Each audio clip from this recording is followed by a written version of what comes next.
You're watching It's Life Live with your hosts, Juan Lee and Oliver Marcel. Come join us for enriching, enlightening, encouraging, and thought-provoking conversation. Let's go. What's up, everybody? What's How's it going? happening, Oliver? Man, it's another Wednesday. It's another It's Life Live. Got a great guest. Hey, it's all good. Yeah. Welcome, everybody. I told you we stole a little bit of a Carolina Kitchen. Welcome again. Welcome. To It's Life Live, sponsored by Clear Journey, a nonprofit that supports individuals looking for life's answers, looking for answers to life's challenges. Clear Journey is a nonprofit. We educate and we provide resources so that you can navigate life more successfully and you can reach your full potential. And tonight is no different. We have a guest, and this guest has been on our show previously. We had a webinar in April in finances, and so that this guest is a reoccurring guest that we have. But before we get to her, let's welcome anyone who's here for the first time. That if you are here, if you would subscribe to our channel, we would really appreciate it. If you're returning, we just want to thank you for coming back again. Hopefully that you will learn something or hear something that can help you on your journey in life, because that's what we're here to do, to help you navigate life more successfully in all areas of life. And what we want to do is be your one-stop shop for answers to life's challenges. So we thank you for being here. We appreciate you. And come back, bring other people with you, bring family, bring friends. We're here for everybody. So Oliver, this has been a quick Wednesday, right? We're here again, Yeah, and the days are every week. flying by. Yeah, it's has the summer hit yet? Summer's in the middle of June, right? Yeah, it's Or not late June. officially summer yet in But terms of the it's calendar, 85 degrees outside. but it's yeah, it was, and today was very humid, so it was a typical summer day today, Yeah, it felt and like it and anyway. some heavy rains, so it's Yeah, we all got good. another one possibly coming through still. Yep. So Yeah. it's Life Live is about really everything that Clear Journey is about. It's about, let's talk about every stage and phase of life. I'm an author, by the way. I'm the founder of Clear Journey, but I'm an author of a book called Love Made Simple. It's the guide to inner peace, contentment, and success. And basically, it lays the foundation for a clear journey. It's where we gain the mindset to navigate the 8 areas of life that we have at Clear Journey that we cover. And so we really want you to really understand that it's the mindset that we're talking about as we navigate this thing called life. And what we do is that we allow that to help us in every stage of life. And so tonight it's going to be interesting because we're going to be talking to a representative of AARP, and most people seem to think that that's for the elderly old people, but not necessarily. The information is, it's for everybody. Doesn't matter how old you are. It's just that somebody has to be the sponsor of that information, and AARP is the one who's sponsoring that information. So Right.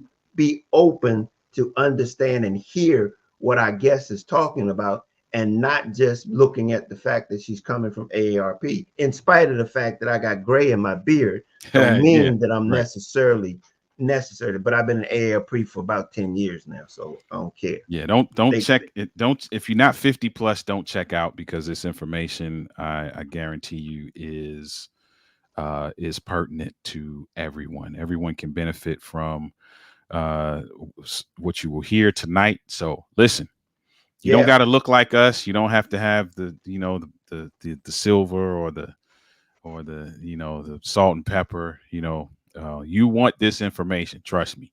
So And we sorry you don't have the gray or the salt and pepper, but everybody gonna get it if they hang around here yeah, long yeah. enough. Okay. Just keep living, keep living, Yeah, keep learning.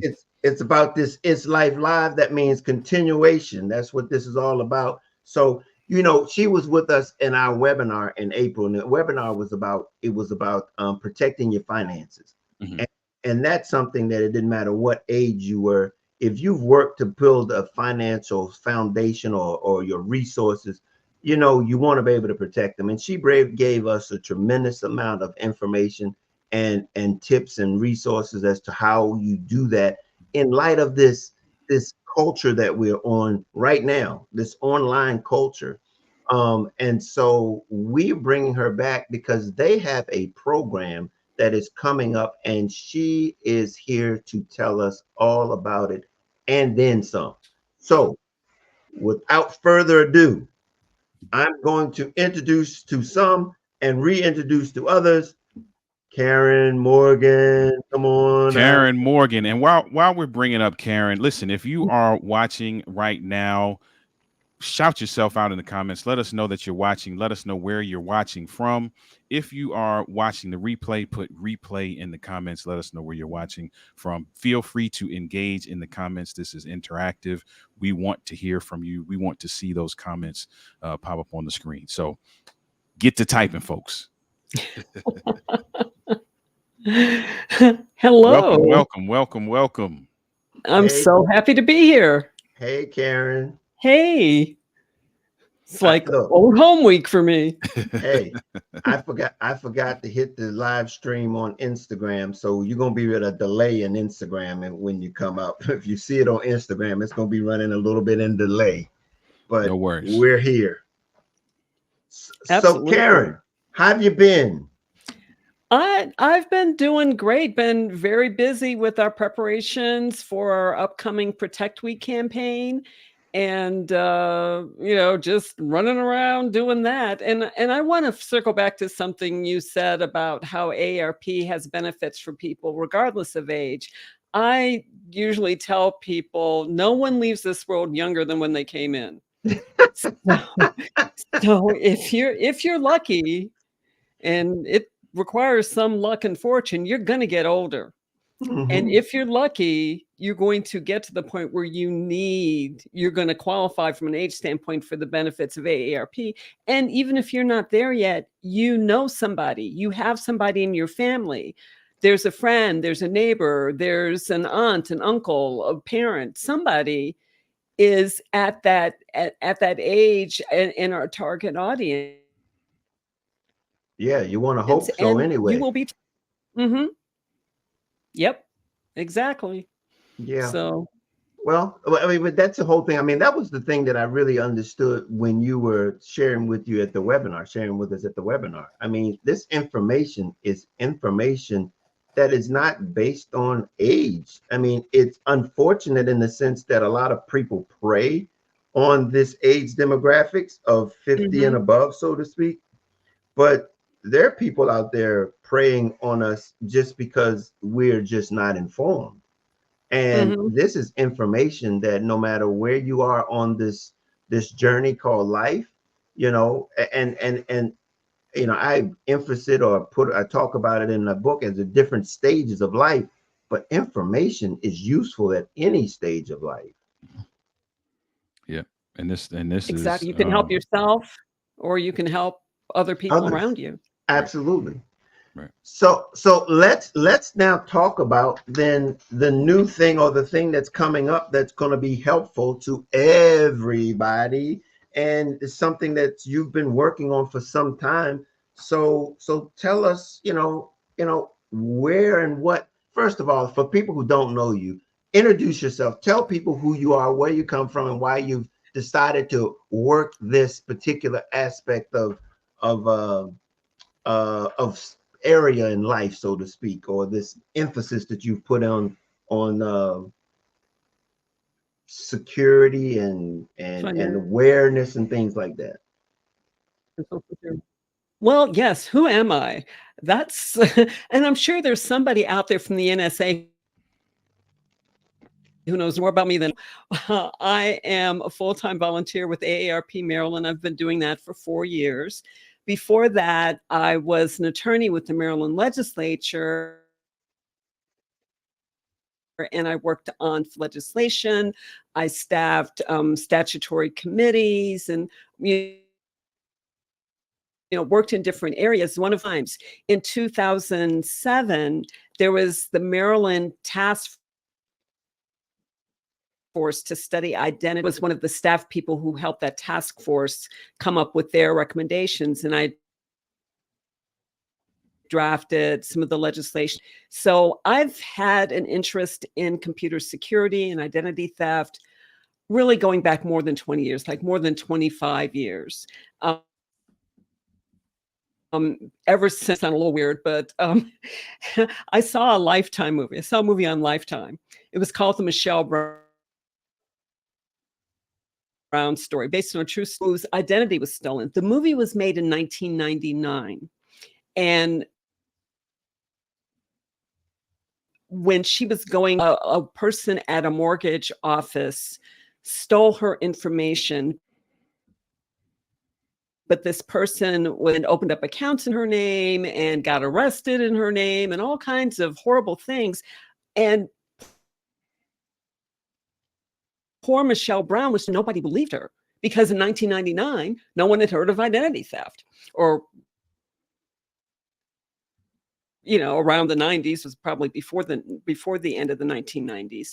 But no one knew what she was talking about. And people just kept saying, well, this guy has to be your imagination, or, there's something wrong with you, or you would end up being arrested because this person had her driver's license and all sorts of things. The woman ended up testifying in identity theft. And she was one of the pioneers that opened up the country's eyes to how we need more guardrails against it. That was back in the 1990s. And I never forgot that movie. And so when the task force was created in 2006, 2007, and I was asked if I wanted to help staff it, I said, absolutely. I'm interested, very interested. So that kind of started me on this. And I've worked on economic crime issues. I've worked on a number of different things. And I've worked with different law enforcement task forces throughout my career on computer security and identity theft. So that's why I care so much about this issue, and why I just, working with AARP on Protect Week, when I was asked about that, I'm like, absolutely. Because for me, it's like, there but for the grace of God or whatever supreme beings you happen to believe in, go I. Fraud can happen to anyone at any time. So we all need to band together to make sure to try to prevent it from happening. And we also need to band together to figure out what we can do in the event it does happen. Yeah. Yeah, I think this is education for all of us in this age of internet. It's the age of the internet, and we really can't get too much information. It's so very interesting because of the webinar. I had just reopened another one of my accounts, and it asked me, did I want the secondary, the second authority? How you get the second. What would they call it? Two-factor. The two-factor authentication. Mm-hmm. And I subconsciously checked no. And I went back, and as soon as that I checked no, and the reason being is because, okay, truth be told, I mean, I have people who do things for me. And so then if every time somebody does something for me, they sending me a message that they're getting into it. And I'm like, but I went back to it, and I was like, okay, it's maybe going to be a little uncomfortable, but I went back and I checked that button again and went back through the process of getting that two-part authenticity what is it? Two-factor authentication. Two-factor authentication, whatever the way, I can't keep saying it. but that's what I went back and did, because you really can't be too cautious. You really can't. You really can't. And two-factor authentication, which is what you're referring to, is based on there's several things that help secure our information. There are three main things: something you are, something you know, something you have. Two-factor uses two of those three items to secure your finances or to secure your personal identifying information. Something you are would be your iris scan or your fingerprint. Something you know would be a password. Something you have might be like a key fob or something else that's physical that you might have to get access to accounts. So usually two-factor authentication will pick two of those three things, and it's usually something you are and something you know. Like to get into a bank account, it might be the fingerprint and the password, or it might be the fingerprint and then something you have might be your phone. So you might get some indicator on your phone that you open up to get access to an account or to something in your sphere.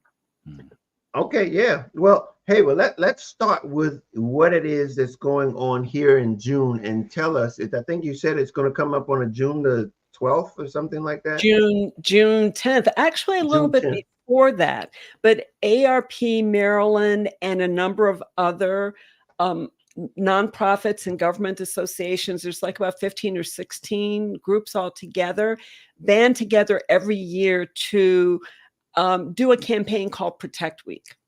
And Protect Week is always in the middle of June. It always coincides with World Elder Abuse Awareness Day. And that particular observance is always on June 15th, every single year, and World Elder Abuse, so it's recognized worldwide. And the idea is that we need to shine a spotlight on the different ways in which those who are elderly can experience abuse. The Protect Week campaign focuses on financial abuse of those who are ages 50 and older. And it began about 7 or 8 years ago. The Comptroller's Office of Maryland was looking for ways to get out more information about elder financial abuse. And a number of the groups sort of said, well, gee, I don't know, maybe we can figure out a way to do this. Maybe we can like publish more information, or maybe there's some webinars where we can put out information on the news in newspapers or something like that. So the comptroller came up with a brochure that was freely distributed, and the other groups sort of banded together. A website was created, and AARP Maryland was one of those partners that started with this process. And what it's evolved into is sort of like a week, and sometimes more than a week, of freely available information, either webinars or you'll see op-eds in newspapers.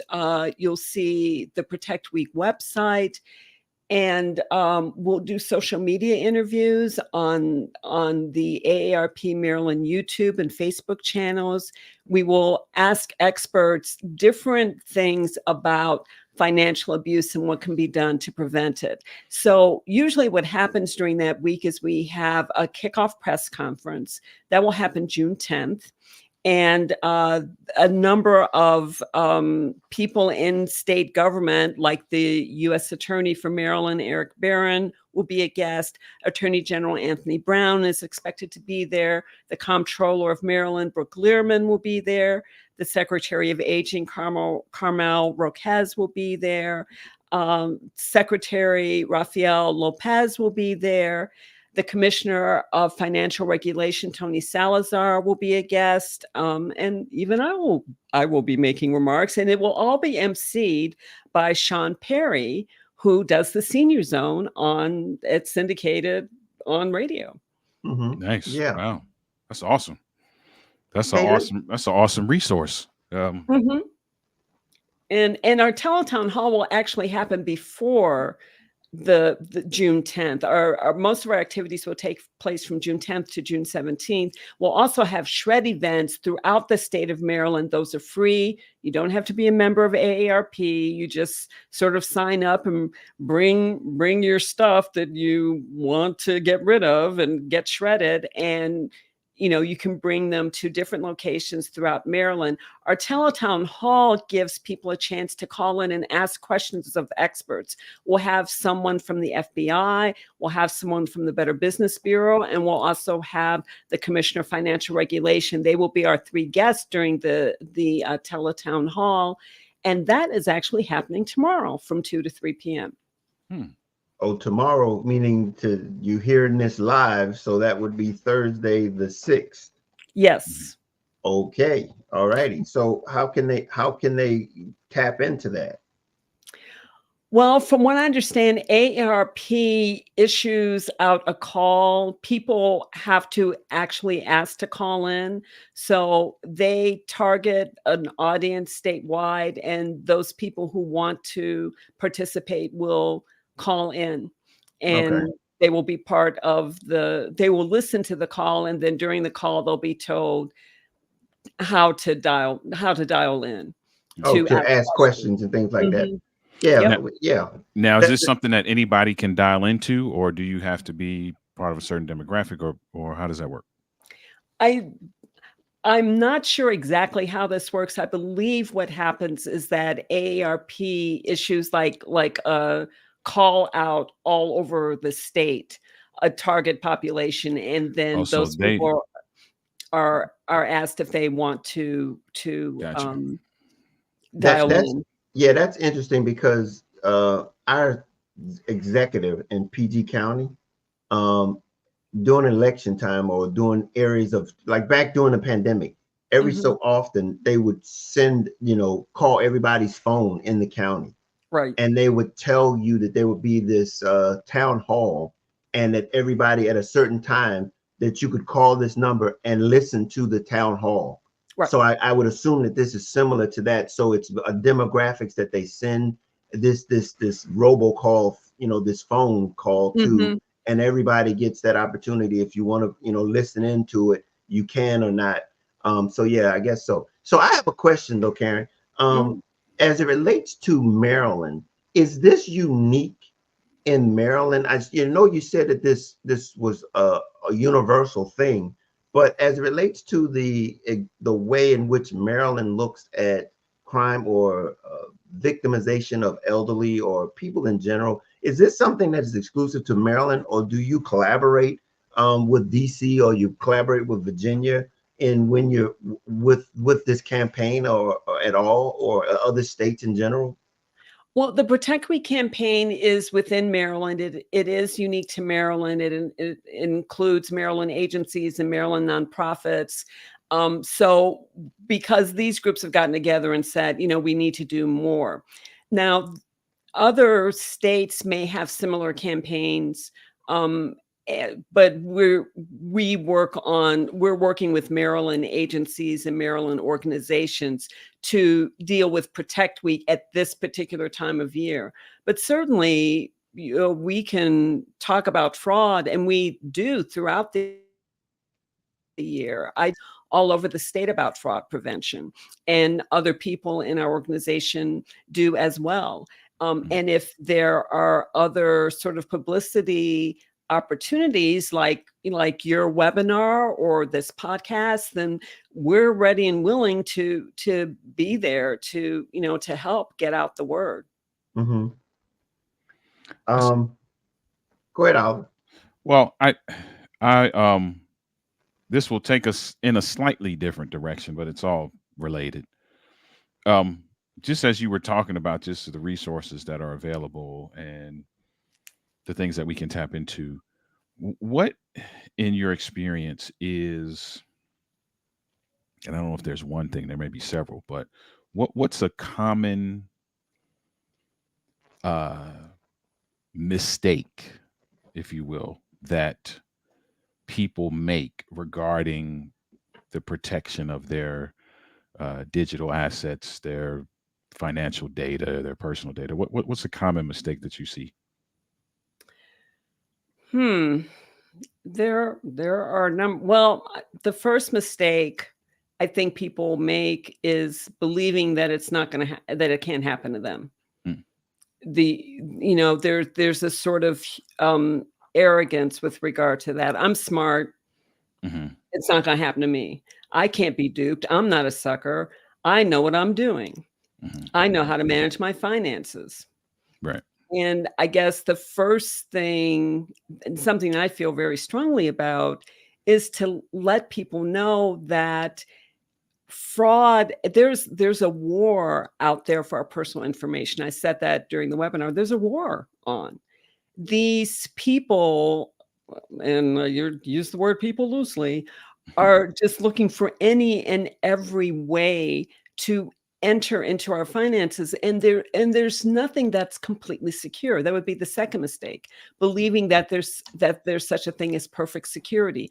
There is no such thing. There Security and convenience are always at odds with each other, and when you're securing your finances, you have to make decisions about how much convenience you're willing to give up in the interest of more security, or how much security you're willing to give up because convenience is so much more is so much more important to you. Like what Juan was just saying about two-factor authentication, he had to make a decision. I'm going to give up the convenience of having somebody else manage this for me so that I can have two-factor authentication, which means I'm going to be inconvenienced by requests to verify my identity that may not come at a great time, but I'm going to do that because the security of my finances trumps my need to offload this on somebody else. That's the balance. And so when you're looking at two-factor authentication, or when you're looking at biometrics, or when you're looking at, key fobs or your phone or whatever, these are the things that you have to balance. So that's the idea that it can't happen to you. That's a major shortcoming. Fraud is not about an attack on your intelligence. It never was. From the beginning that the confidence games began, when I don't know, when Abel got a hold of Cain or whenever that was, it was never about intelligence. It's about making some sort of emotional connection to you. That's why fraud is so successful. It's not because you're not smart enough. It's because you're human and you're emotional. And if somebody happens to catch you and they convince you to get into a heightened emotional state, and it could be heightened. You could be thrilled because you think you won the lottery. So you're so full of joy, you're not thinking straight. Or it could be that you're worried about your grandchild or your spouse, and you're so scared you can't think straight. But the bottom line is you can't think straight, because when you're in fight or flight, your ability to analyze what's going on goes right out the window. Humans aren't good at multitasking. They never have been. I don't care what people say. They can't multitask. So you're either panicking or you're thinking, but it's pretty freaking hard to do both. So that's where these criminals can become successful. They make some sort of emotional connection to you. You're distracted with 20 other things because you're busy or whatever. And you're like, oh, okay, yes, fine. Well, that's all they need, you know? Yeah. Yeah. You talked about the Lifetime movie that you watched. I watched a movie not too long ago with Jason Statham, and that it was about that. He was avenging. He lived with he lived on the property of this lady, older lady, and the older lady was managing this fund that had like $2 million in it. She had her pension. She had some other accounts, and something went wrong with her computer. Right? They Mm-hmm. sent the folk that were trying to get her money sent this message. It popped up on her machine. She called the number, and at first, and I'm saying this to speak to what you were saying about the personal connection. At first, she really was on top of it. She was like, "Nah, you know what? I'm thinking. I'm just gonna try to figure it out myself. Thank you for your help." Da da da. And then he started working on the personal connection. Hey, listen, I know there's a lot of things that are important to you. and we want to make sure you're safe, and we don't want to leave you out in the dark doing this by yourself. And what happens if you make a mistake? And she's like, you know what, yeah, if I make a mistake, man, I could lose this and this and this. He started listing stuff, right? Mm-hmm. So now they know, oh wow, she's loaded. Mm-hmm. Okay, let's keep going. Yep. Long story short, they take her for everything. She commits suicide. Yeah. That happens in the real Yeah. world, by the way. It does. It does. And so Jason Statham, the whole movie is him going on this rampage to avenge her death. Wow. But yeah, it happens. And it happens that easily Mm-hmm. with them just making this connection, and you're not thinking about it, or you're doing something else, or even if you aren't multitasking, they're so good with the terminology now that it sounds correct.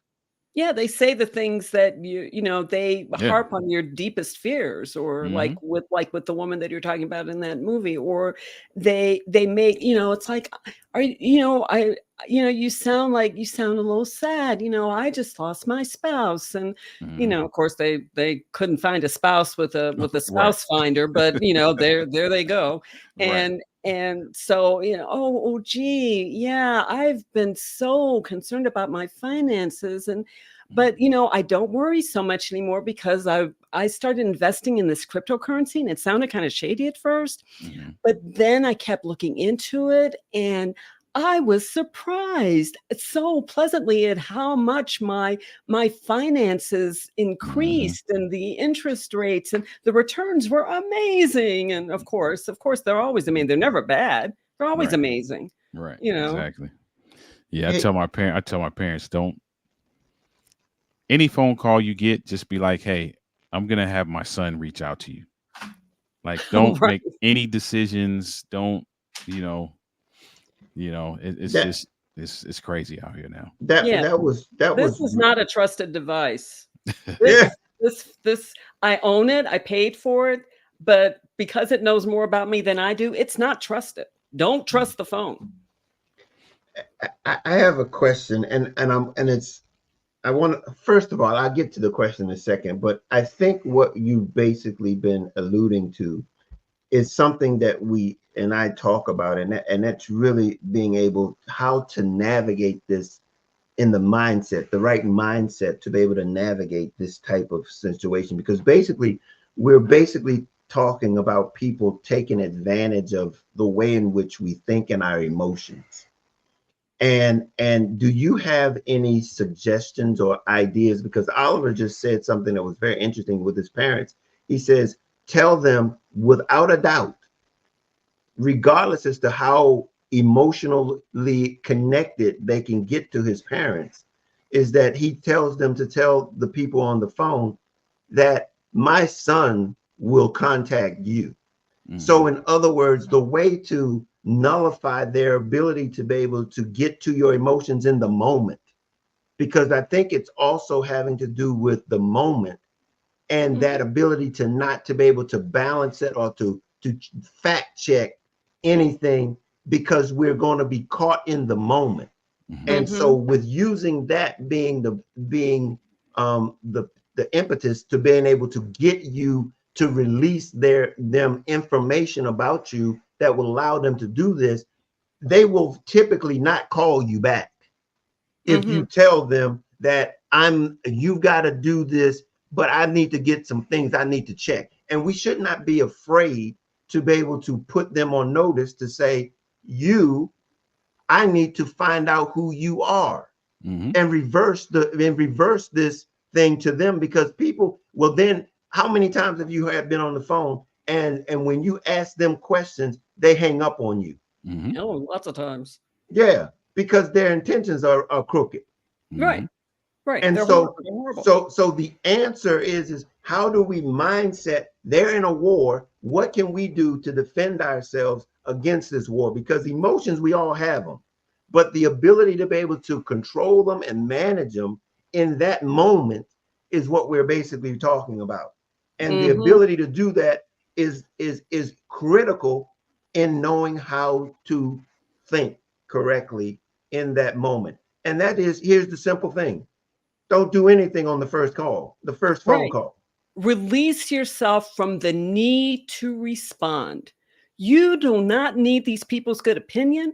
You do not have to be polite, be rude, be confused. Oh God, I just don't know. Like I turned 150 last week and so many things. I'm going to have to call you back, or maybe I won't, or I'll have somebody call you back. Did you say your name was Marshmallow Stay Puff Guy?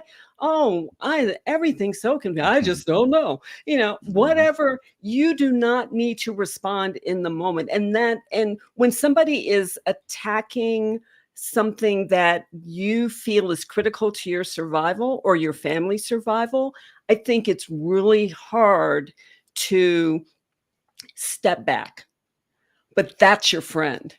Time is your friend. Delay, delay. Rope-a-dope. I can't do anything. Oh my goodness. Yeah, it's always the threat that most salesmen hate, and that is that I need to check with my wife or my husband. They hate that response. And that's the thing that really turns them down, because they can't operate in the moment. And that's right. exactly what we as consumers have to be aware that that's our defense. Unfortunately, it's a defense mechanism, because now I get an opportunity to let someone else hear this thing. And what they're trying to do is prevent you from getting that opportunity to let somebody else hear about this. They don't want you to check with anybody. They don't want you to mention it to anybody. They don't want you to say anything. I told a family member who was victimized by fraud, I'm like, okay, if this ever happens again, tell them that you need to speak to your lawyer. The fact that I'm a relative and I happen to be a lawyer, that doesn't matter. You don't have to speak to me. You don't have to do anything. Just tell me you need to talk to your lawyer. Period. Full stop. End of story. And here's the other thing. It's like, we need to step back. The need to verify. We need to improve our verification skills. Verify, because you can't trust what you hear on the phone. You can't trust what you see in Zoom. You can't trust what you think you're reading in email or a text. It has to be verified. And that's why the other thing that I tell people is that this idea that the computer age has made things more efficient, that's a bunch of hockey poo. It has not. It has made things, it actually makes things less efficient, because now you have to spend way more time than any of us are comfortable with trying to verify just basic things. Was that my grandson's voice I heard on the phone? Well, I don't know. It could have been AI. I'm reading this text. Was that really from my friend, or was that some scammer? If I walk into a store, I'm looking for a pair of black pants. I walk into a store, I see a pair of black pants, I pay for it, I walk out the store. Great. If I'm online and I'm going to a store, it's like, okay, is this a real storefront or not? That's a pair of black pants, I think, or are they telling me that just to get me to buy them? And, okay, I bought them. Are they really coming? They said they were being shipped, but I don't know. Who's got time for all that? Well, we need to take the time for all of that. So that is what makes the computer age so frustrating. It's not fast. It's slow. And we have a lot more information coming at us that we need to verify. Yeah. That what you just said was a part of my next question, is how has the landscapes changed over the years? I mean, you've been doing this for some time now. And how has that landscape changed as it relates to fraud and abuse in this area of how is it being presented? How is people being able to be victimized through fraud in this time versus 20 years ago? I mean, because you just basically laid out, this computer now is as much a flaw, a challenge, than it is benefit. Well, I'm glad you asked that, because really we're in this situation where it's almost like the more things change, the more they stay the same. Fraud is the confidence game. It's a con game. There's a long con, there's a short con. And if you read history, I mean, fraud's been a part of history for ages and ages. So if you met somebody and they shook your hand and they promised that they were going to pay you back, you needed to decide whether you were going to trust that person or not. The game changer in 2024 versus, say, 1924 is the speed at which we get information and the ability of remote actors to reach us. Those are the game changers. Because in 1924, I wasn't going to be getting a text message asking me if I wanted to sell my house, which I'm getting these days, or, I might get something in the mail. Gee, your grandpappy just, left you $20 million and all you need to do is meet me here and we'll, that's been around for ages. But but 50 years ago, if somebody wanted to find out about, say, your house, how much you paid for it, what the mortgage is, whether, what the interest rate is and all that other stuff, they would have to go to the courthouse, look for your name and, do all this research. Now, all I need to do is get on the computer. There's so much information that's out there that's public. And if I wanted to find out what you paid for your house, I could just go to the Prince George's County land records and I can find out what you paid, how much more is left on the loan, when you bought it. I can find out about your boat. Stuff that you're keeping secret from your friends, the crooks can find out because it's in public databases. And the other thing that is interesting is just, the business of selling data it's a very brisk business. Although I have to tell you that 50 years ago, your friendly motor vehicle administration was in the data brokerage business. They bought and sold data all the time. That's how you got those direct mailing missives, offers from all kinds of companies, because the motor vehicle associations across the country were selling our names, our social security numbers, our driver's license numbers, driver's records, all that stuff. They were selling them to the highest bidder. Wow. So that was 50 years ago. So now they're not doing that these days, but other actors are taking their places. So so computers are out there. We're using computers. We need to divulge information to do business, to buy groceries or to do our jobs or whatever. So there are these little bits of information, and data brokers are out there gathering everything that they can. So the speed at which they can do that and the amount of information that they can do that is a big game changer compared to, say, 50 years ago. But the game is the same.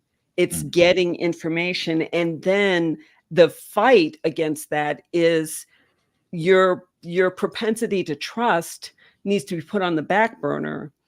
And you're skeptical, let me wait, let me think, let me check, let me talk to somebody about this before I act. Any or all of those things can help you. And these are the things that are coming at you to try to do versus things that they're going to do without even coming toward you. Basically, what you're saying is that there are avenues that they can attack you, and you won't even know anything about it. Right. So there are a multitude of ways that they are attacking us. And so that being said, are we to feel hopeless here, or is there any solution or any way of being able to feel secure in this war that we're in? We are not powerless. And I definitely don't want to leave the people who are viewing this or listening with that message. We are not powerless. We have power. We have the power to say no. We have the power to disengage. So many of these missives are, gee, would you respond to my text message? Gee, would you respond to this email? Would you click this link? No. I will not do that. It's going to be pretty hard for me to click a link if I'm not clicking the link. You know, going to be pretty hard for me to respond to your text message if I'm not responding to your text message. It's going to be pretty hard for you to call me if I don't pick up the phone. Don't pick up the phone. Don't click on links in text messages or in emails, even if you think you know where they're coming from. Even when I was in the workplace, I never liked sending emails to ask people questions. I got up off of my duff and walked to them and asked them the question because I needed the personal response. Humans need personal contact. That's your friend. You know, if you can just talk to somebody you trust. Hey, does this sound right to you? Because even if they're saying something like, we have your grandson who just, you know, mowed down 50 people in a car accident. Oh my God. Oh my God. I can't believe that. That's your initial response. And I would say, in spite of everything that's right and holy, walk that back, because even if that's really what happened, 5 minutes isn't going to make a difference in that situation.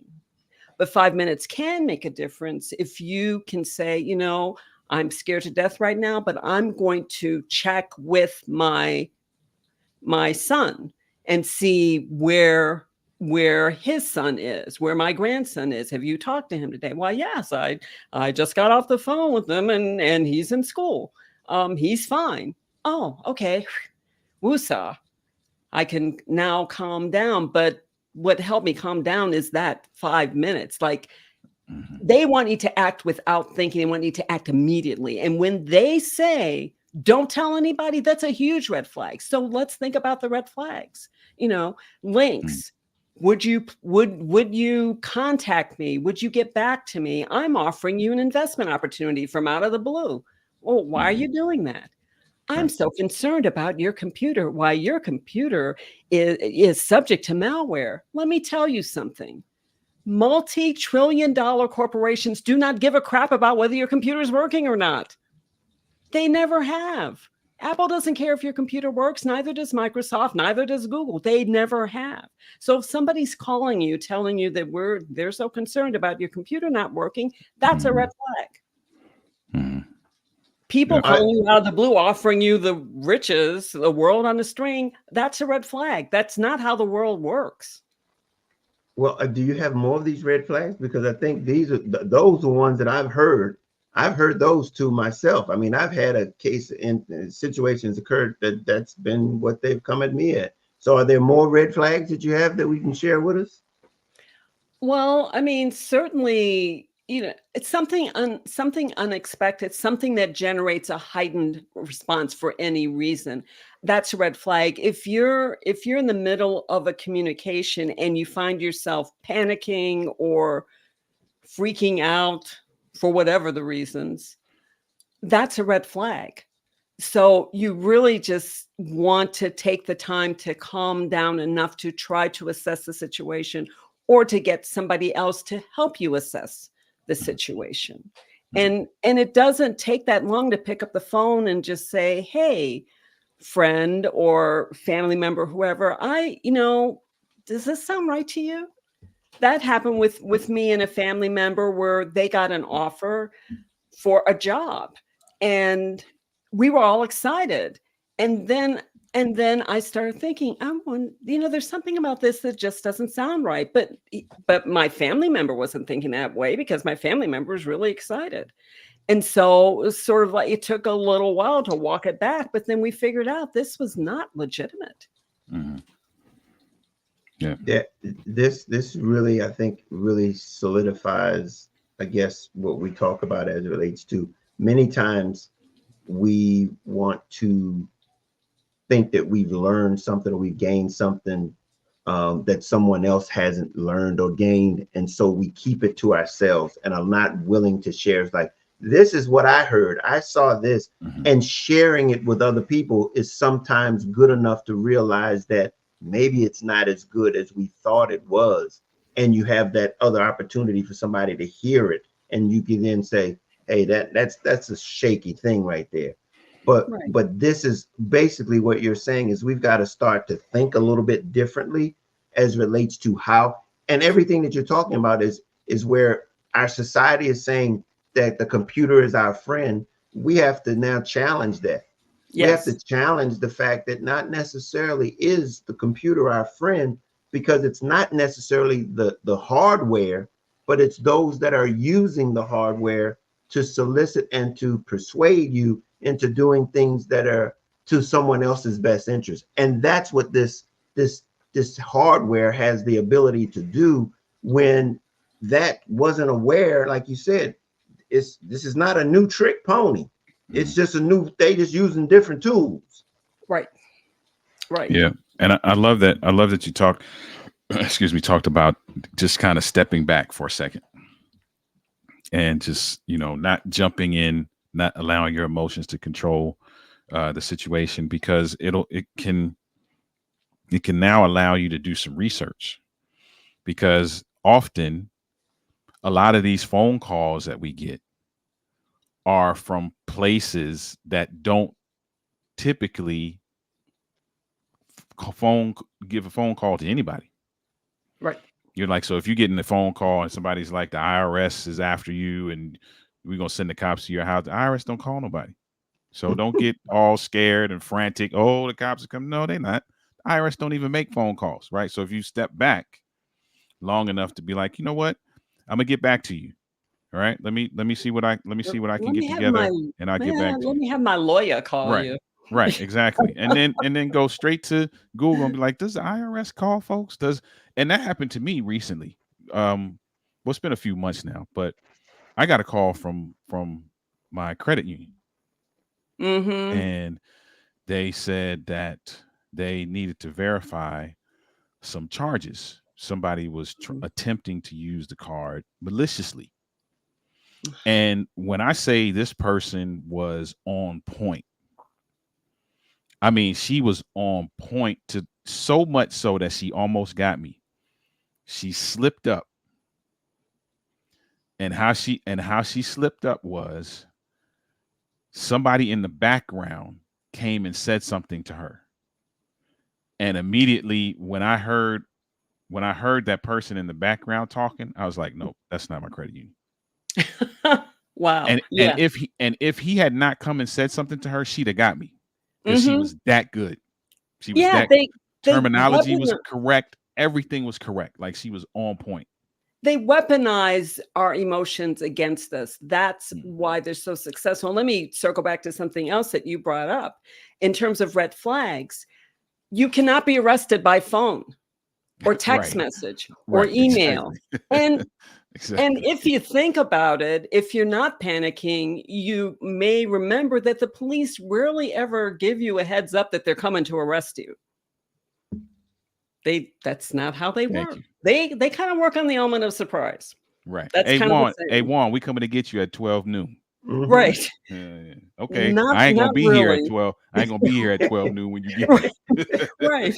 I might be here at 1 o'clock. I need to go get some lunch, but I'll come back and find you later. So there's that. And like you said, Oliver, the IRS they don't call you. The Veterans Administration doesn't call you. So if you're a veteran, you're getting a call from somebody saying, hey, I would like to help you apply for benefits. Red flag, scam, hang up. No, the VA doesn't do that. They don't just call you and say, gee, do you need some help today? No, you need to contact them. And here's another way that these criminals, and they are criminals, let's not get it twisted. They're despicable, horrible, crummy, scummy criminals. Here's something else that they'll do. They'll weaponize the typical customer service sort of conversation. So they may say something like, hey, I heard about this on a podcast I was listening to where the scammer was like, I don't want you to verify anything because I'm really, we're concerned about your security. So let me just say some things and you just let me know whether I'm correct or not, but don't volunteer the information. That is a red flag. Mm-hmm. Because these people can find out so much public information and then they can say, hey, here's the credit card bill and here's this and here, and you did this. And is that all true? And when you verify that, they have their hooks more into you. So even that, verify nothing, admit nothing. to anybody who calls you out of the blue.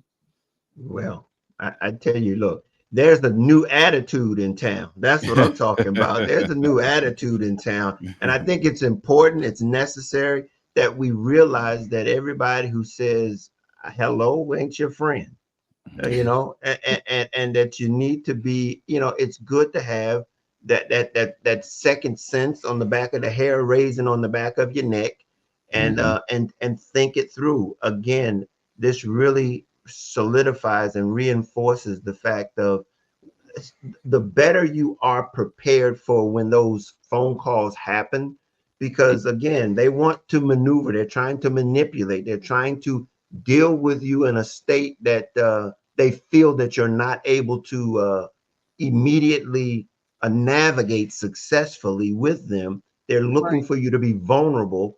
So the better you are prepared, and I'm shamefully trying to hook something here into a good mindset, having a strong mindset going in, because again, you don't know when somebody's going to be coming to scheme you, to scam you. So you've got to be able to have a degree of awareness about yourself to understand, okay, this is not for me right now. Okay, this is not for me right now. And if anything, I'll loop back around and I'll get to it later. And don't let the moment consume you to the point where it gets you to go somewhere that you really don't need to go. But let me just say one more thing as we wind down here too. One is that if you are targeted by fraud, if an attack is successful, and it can happen to any of us at any time, please don't be ashamed. It's not your fault. It's the criminal's fault. These criminals are choosing to steal. You didn't lose your funds. They were stolen. And you weren't stupid. They were stupid because they're trying to take money. And that's without authorization, trying to steal money. That's a pretty dumb way to make a living. Why can't you spend this time curing cancer? That's what I would like to ask the scammers. You're so smart. Maybe cure cancer, but you don't need to be stealing my money. So if it happens, don't engage in the blame game. Don't be ashamed. Report the crime. You were victimized by a crime. Report it so that we can help hold these people accountable. Hey, I'm going to give you the last word, but I have to say something that I was very surprised about that happened. I don't know if anybody of you all use Cash App. Cash App, it wasn't until I sent funds to someone by mistake that I went and I looked at Cash App's policies. Cash App's policy says you're on your own. We do not we're not like the people that are going to monitor who you send money to. If you send it to the wrong person and they don't send it back to you, you short. Too bad, so sad. And that was an eye opener to me, to make me go make sure. And they gave me, and I went on Interline. I was like, I went on to YouTube going, what's the best way to do this? And they were talking about, let people send you a bill on the Cash App. Send a request to you. You just don't send them money thinking that you know their number. Make them send you a request so that you can send it to exactly who you know it's supposed to go to, so that you don't send it to the wrong person. Now, having said that, I was really surprised that the person that I sent the money to sent the money back to me. And the reason being is the person that I sent the money to, we parted ways on less than favorable condition. Okay. And I mistakenly sent him some more money. And I was like, oh, I know he's not gonna, and I sent him requests to get my money back. I called him, I did all the things, and he wouldn't answer my phone call. I actually had to go to another phone and call him from another number, and he answered the phone because he wasn't answering my phone calls. And he actually answered the phone, and then he after about 5 or 6 days, he literally sent me my money back. And I was shocked. I was shocked that he sent it back. But I was saying, when you were talking about people that were basically scamming you, it's like, is this how he wants to live? By scamming people, like taking money that he didn't earn? But yeah, there are people out there that will try to do that on a regular basis. And this is very interesting, because I had another plan if he didn't give me my money back, and I think it would have served him well to give me my money back, because he would have lost a whole lot more money if he hadn't have gotten my money back. Yeah. That's just a little sidebar, just a little thing about Cash App. That I'm glad he came to his senses. Look, that being said, Karen, what's the last thing you want to tell us about Protect the Week campaign that's coming up? Okay, you can go to aarp.org/MD, and you can see all kinds of events that are available from June 10th to 17th, which is Protect Week. And you can see resources from all of our partners, articles, interviews. We have a YouTube and a Facebook channel for AARP Maryland. Our partners have those things too. So you can find out about all sorts of things, get some great information about Protect Week to do that. And you don't need to be a member of AARP Maryland to take advantage of these resources. And we have a Fraud Watch network that people can attempted fraud or actual fraud to. That's 1-877-908-3360. Trained volunteers man those lines from 8 a.m. to 8 p.m. Monday through Friday, and they will help you if you have been targeted with want to report a crime. So yeah, I want to leave you with that. And just remember, just for Maryland residents? Is that? No, that's nationwide. Cool. That's great. That is great. Absolutely awesome. That is great, Karen. I tell you, as usual, you were full of information and allowing people to really touch the real essence of what we're having to do, and really being able to give people eye-opening information. So we appreciate you again. I don't know if this is going to be a normal thing that we're going to be doing, a regular annual thing, but hopefully we can continue to be a part of each other. A part of each other, and we can continue to make people be more aware of fraud and abuse in all demographics, and especially in the state of Maryland. Okay, so we thank you again. We would love to do that. Thank you, and we so appreciate being here. Thank you so much for having AARP Maryland. Indeed. So don't go away. We're going to close the show and we'll be back with you, but thank you again for being here.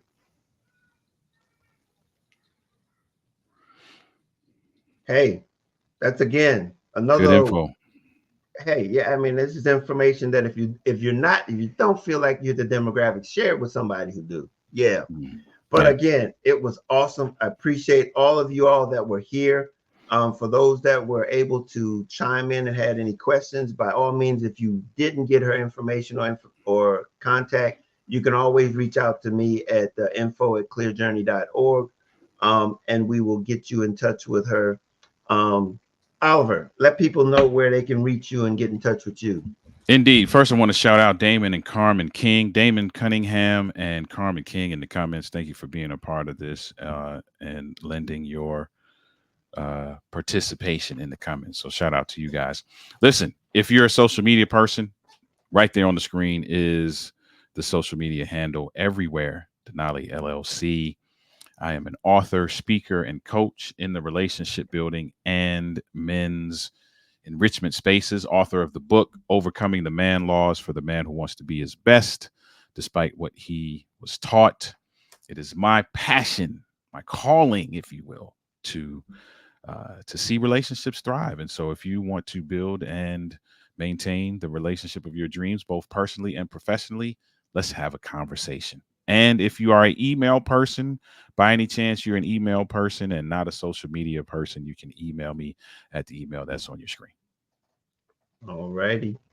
Oliver is one of our he's one of our strategic partners. So if you want to learn more about Clear Journey, go over to clearjourney.org. We're there with 8 areas of life that we like to support you in with some tips. Also, we have a book there, and it's called, the book is the ebook. It's free. You go over to it and we'll send you an ebook. It's called The Guide to Taking Charge of Your Money, Budgeting Made Easy. It's a free ebook. It's about being able to manage your money. We think your money and being able to manage it, it transcends. It goes through every area of your life. It's your goal setting tool. It's the ability for us to be able to navigate life with being able to manage our money. It doesn't, money is necessary, but it's not that we have to have all that everybody else has, the amount everybody else has. The key is being able to manage it, having the ability to be able to manage it. And that's what that book allows you to do, is to put tools in place so that you can have that ability to manage what you have, not worrying about what you don't have. You can also tips in there as it relates to how you can do some little side hustles and things to be able to increase it, but be balanced in the process of doing it. So again, any of those things that my book or the book Love Made Simple, if you purchase that, or feel free to donate to Clear Journey's mission by also going to the website and finding out that you can donate. We are a 501c3, so that it is tax deductible if you do indeed feel the need to want to help us continue this journey. So Oliver, is there anything else you'd like to say? No, that's it. I mean, good information. We all have to be more aware as it relates to um, our digital information, our finances, our digital assets, and this is good information in terms of red. I love the red flags segment of this. So if you missed that, go back and check that out. Just some things to be on the lookout for that will help you be more self aware as it relates to protecting, and share this with Yeah. someone, right? Yeah, by all Because means. you don't want to keep all this to yourself, and you're protected, and your neighbor is vulnerable. Share this information with someone else. And that's the same mindset that helps you navigate this also successfully, is saying, "Oh, I'm gonna let my son looking at this. I'm gonna let him see this instead of the moment. Share it." And that can help you navigate it also. Indeed. So, as usual, like I said, we can't change life, but we're here to help you navigate it every Wednesday night at 7 o'clock. We appreciate you for coming out this Wednesday night. Look forward to you coming back next Wednesday night, where we will have a new guest and we will be here again helping you on your journey in life. So until next week, we'll see you then. Later.